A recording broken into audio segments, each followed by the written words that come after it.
हाय भैया, एक प्रसंग छोटा सा है भगवान राम की शादी के बारे में। भगवान राम की बारात सारी जब चली है तो पूछने वाला पूछा, क्या पूछा?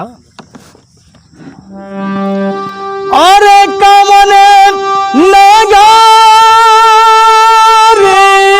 नगारिया से अरे हो चलल बाप बरातिया बजबा बजबा कमनी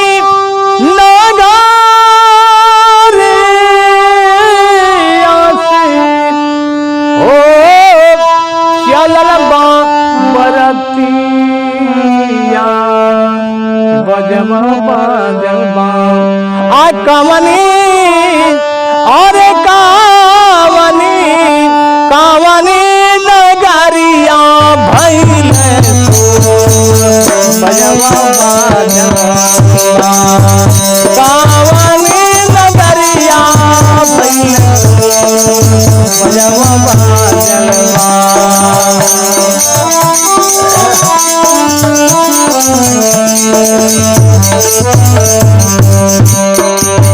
कावने नगरिया से चलल बाबा बरातिया हो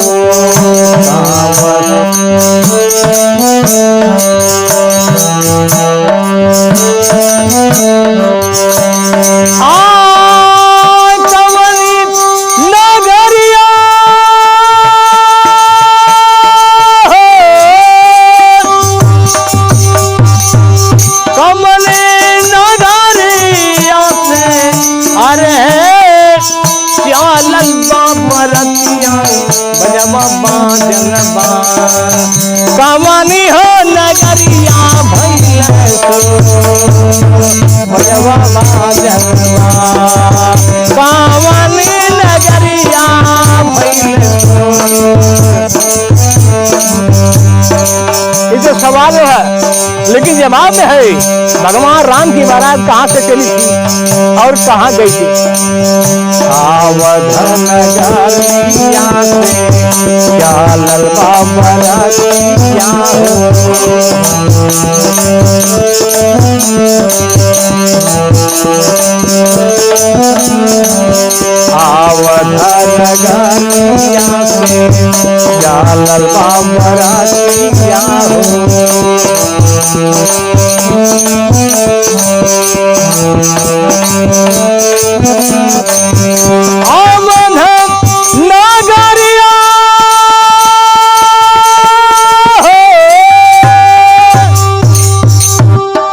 अवधन नगरिया से चलल बाबा बरातिया बजवा बजवा जनका नगरिया भैले बजवा बजवा जनका नगरिया भैले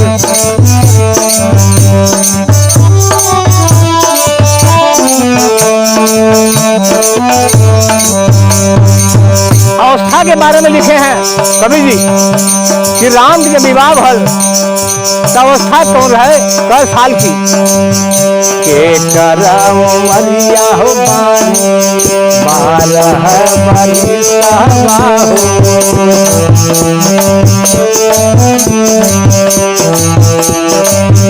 आज गवर्नमेंट हमारा भारत सरकार 18 वर्ष के पहले लड़की और 22 वर्ष के पहले लड़के का जायज नहीं थी शादी के लिए, लेकिन भगवान राम की शादी कितने वर्ष में हुई थी?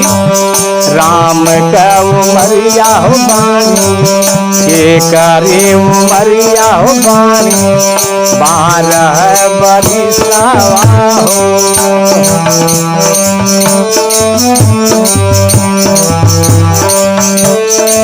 के करी उमरिया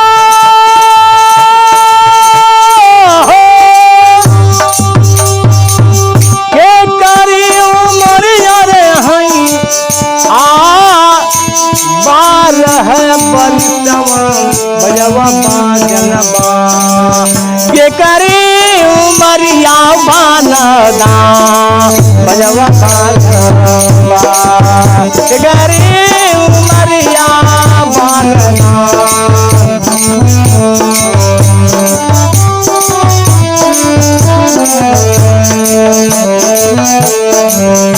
जवाब में हो राम के उमरिया बानी बारह बरसवा हो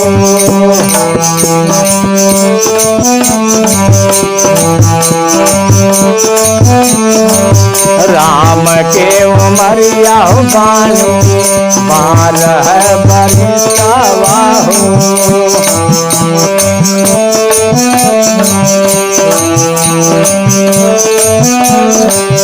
राम की उमरिया हो राम की उमरिया बारह बरसा बजवा बाजलबा लक्ष्मण उमरिया बानदा बजवा बाजलबा लक्ष्मण उमरिया बानदा।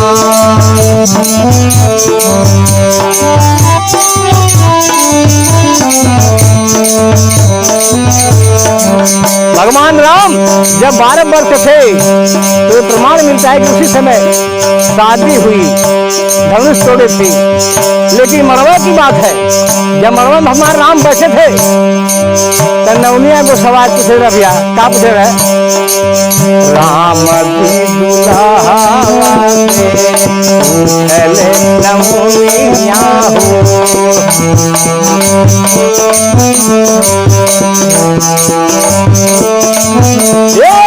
राम की दुल्हा से पूछले नवनिया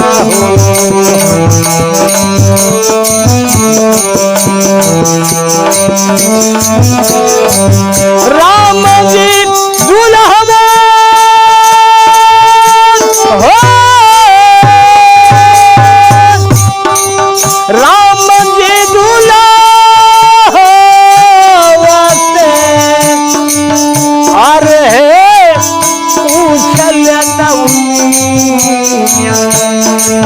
बबुआ बोलताना क्या पूछ रहे भैया? बबुआ बोलताना तू काहे सावर लक्ष्मण को बबुआ बोलताना तू काहे सावर लक्ष्मण को बबुआ बोलताना।